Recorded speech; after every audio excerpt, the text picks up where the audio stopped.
Gue mau nanya jujur deh sama kalian yang ngikutin Attack on Titan. Di antara kalian, siapa yang nonton final season langsung terpesona sama transformasi Eren Yeager? Dari bocah cengeng yang hobinya teriak-teriak, berubah jadi cowok dingin, rambutnya diikat, badannya atletis, dan punya tatapan mata yang bisa bikin musuhnya gemeteran. Di internet, terutama di media sosial kayak TikTok, X, atau YouTube Shorts, Eren itu dipuja-puja kayak Tuhan baru. Dia dikasih label sebagai ikon Sigma Male, simbol cowok alpha yang tegas, pemimpin karismatik, dan pejuang kebebasan sejati yang rela ngorbanin seluruh dunia demi nyelamatin teman-teman dekatnya. Rumbling dianggap sebagai tindakan paling badass yang pernah ada di sejarah anime. Tapi hari ini, mari kita lepas dulu kacamata hype dan visualnya yang keren itu.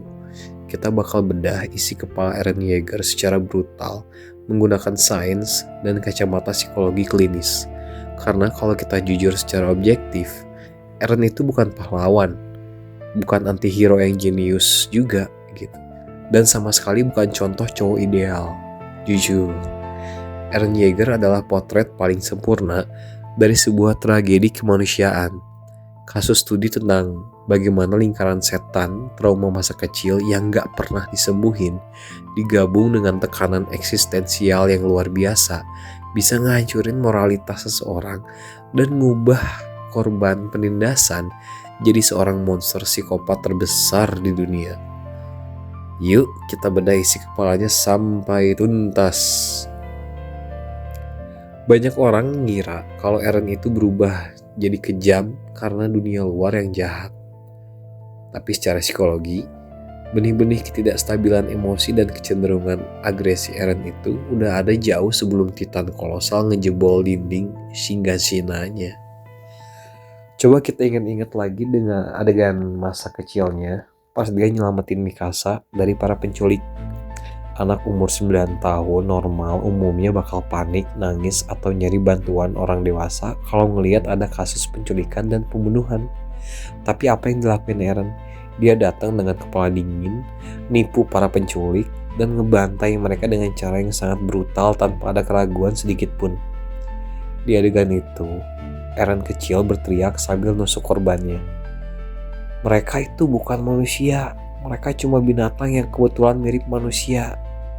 Dalam psikologi klinis, ini adalah tanda awal dari dehumanisasi dan gangguan perilaku agresi ekstrim pada anak.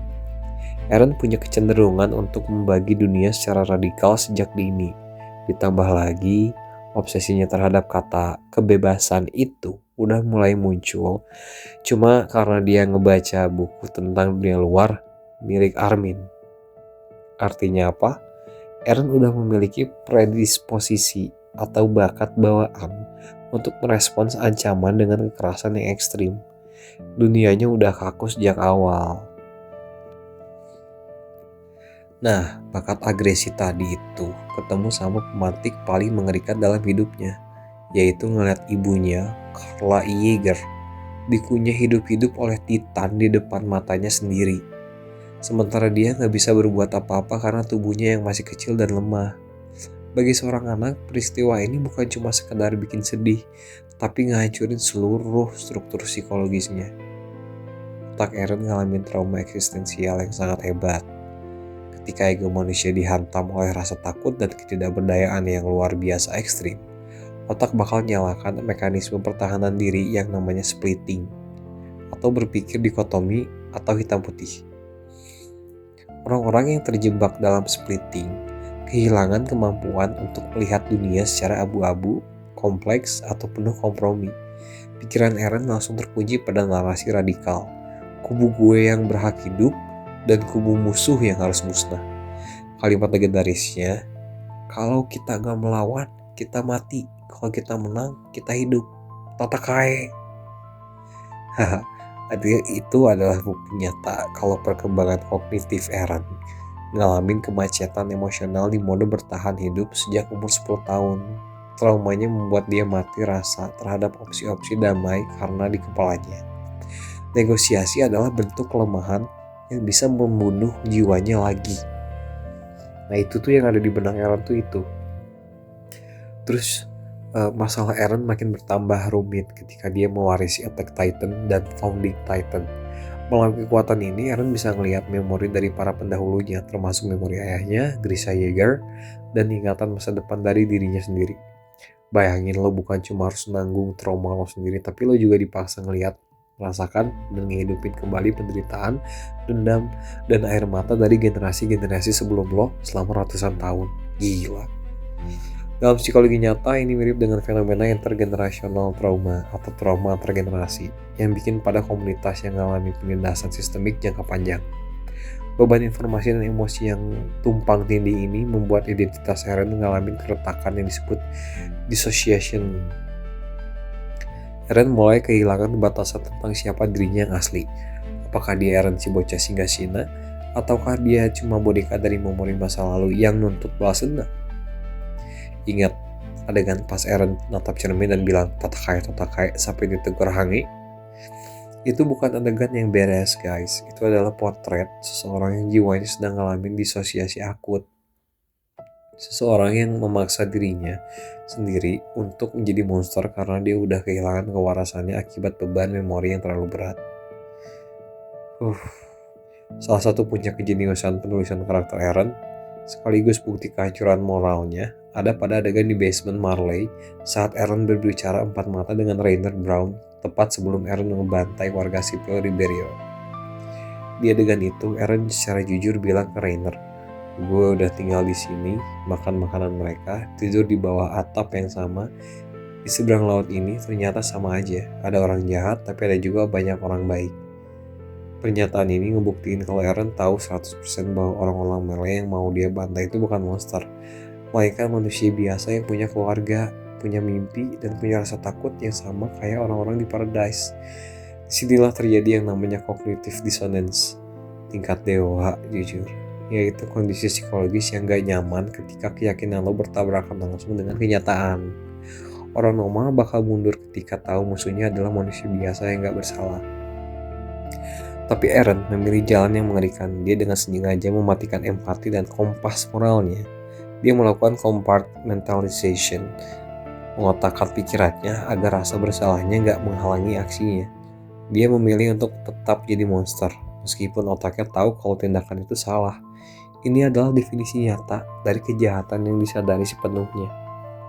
Hal yang paling ironis dan menjadikan dari seorang Eren Yeager adalah obsesinya yang gila terhadap kata kebebasan.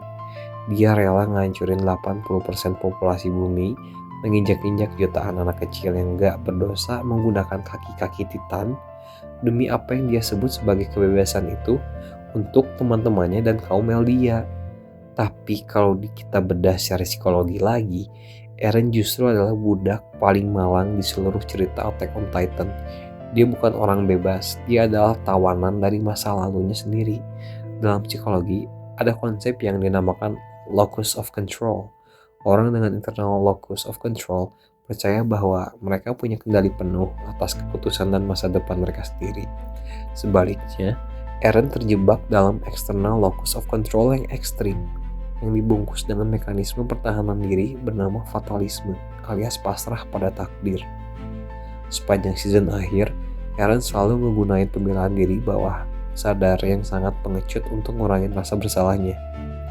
Dia selalu bilang, masa depan udah tertulis kayak gini, gue gak punya pilihan lain, gue terpaksa ngelakuinnya. Nah ini adalah bentuk penyangkalan ego yang luar biasa cuy. Eren nolak ngelakuin bahwa Ramling adalah pilihan bebas yang dia ambil karena keegoisan sendiri. Di chapter terakhir saat dia nangis di depan Armin, Eren akhirnya ngaku, gue adalah orang bodoh yang dapat kekuatan besar. Gue lakuin ini karena gue pengen ngeliat pemandangan dunia yang rata itu. Eren menyalahkan takdir hanya untuk nutupin fakta bahwa dia dalam jiwanya ada hasrat destruktif yang sangat mengerikan yang lahir dari rasa frustasinya terhadap kenyataan dunia yang gak sesuai dengan ekspektasinya. Terus, apa hubungannya semua kegilaan Eren ini dengan kehidupan kita di dunia nyata? Kenapa konten ini penting buat dibahas? Nah, karakter Eren Yeager ngasih tahu kita pelajaran psikologi sosial yang sangat berharga tentang bahaya latent dari weaponized victimhood. Ketika status lo sebagai korban atau rasa sakit lo yang lo alami dijadiin sebuah ideologi dan kebenaran mutlak. Di dunia nyata, kita sering banget nemu fenomena ini. Seseorang yang pernah disakitin, pernah diselingkuhin, pernah ditindas, atau pernah gagal, mereka merasa bahwa karena mereka sudah menderita, mereka punya hak moral untuk bersikap jahat, egois, dan merusak orang lain tanpa perlu merasa bersalah. Mereka merasa dunia beruntung permintaan maaf kepada mereka. Mereka merasa dunia berutang minta maaf kepada mereka. Radikalisasi Aaron terjadi karena dia menolak untuk berduka secara sehat, menolak untuk memaafkan, dan menolak untuk menerima bahwa dunia ini emang kejam, tapi kita masih punya pilihan untuk berbuat baik. Dia melarikan seluruh rasa sakit dan traumanya ke dalam bentuk amarah, kebencian, dan agresi. Dia memilih untuk membakar dan ngehancurin seluruh dunia luar hanya karena dia terlalu penakut dan terlalu lemah untuk memberesi kekacauan emosional yang ada di dalam mentalnya sendiri. Eren Yeager adalah mahakarya penulisan karakter fiksi, salah satu yang terbaik yang pernah dibuat. Jujur gua love banget Attack on Titan, terutama karakter Eren Yeager. Tapi sebagai manusia, dia adalah contoh kegagalan total. Dia ngebuktiin kalau kebebasan yang lo raih dengan cara ngancurin hak hidup dan kebebasan orang lain itu bukan kebebasan sejati, melainkan egoisme ekstrim yang lahir dari jiwa yang rapuh, rusak, dan kesepian. Jadi, please stop meromantisasi mentalitas Eren Yeager sebagai cowok Sigma yang keren. Di kehidupan nyata, jadi orang yang kuat itu artinya lo mampu ngendaliin amarah lo mampu memutus rantai trauma masa lalu lo, bukan malah ngebiarin diri lo dikendaliin oleh dendam dan berubah jadi monster yang ngancurin lingkungan sekitar lo.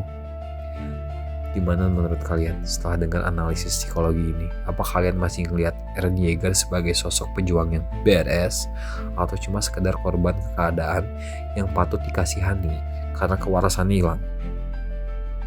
Apapun itu, yuk tulis opini dan argumen kalian di bawah di kolom komentar, dan yuk let's go, kita diskusi sehat. Gue Joel, see you on the next video. Subscribe.